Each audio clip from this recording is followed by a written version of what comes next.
ভুলে যাওয়া আল্লাহ সুবহানাহু ওয়া তাআলার এক বিশেষ নিয়ামত।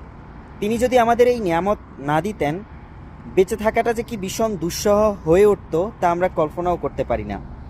প্রিয় কোনো মানুষ যখন মারা যায়, সারাটাক্ষণ বিষণ্ণ আর বিরক্ত লাগে কিছুদিন, কিন্তু যখনই এই সময় বের হতে থাকে, ক্ষতটা আস্তে আস্তে কমতে থাকে।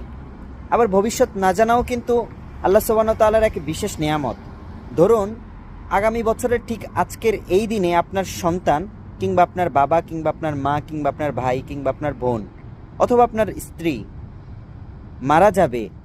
আপনি কি স্বাভাবিকভাবে জীবনযাপন করতে পারতেন? এই অসম্ভব চিরন্তন সত্য জেনেও আপনি কি স্থির থাকতে পারতেন?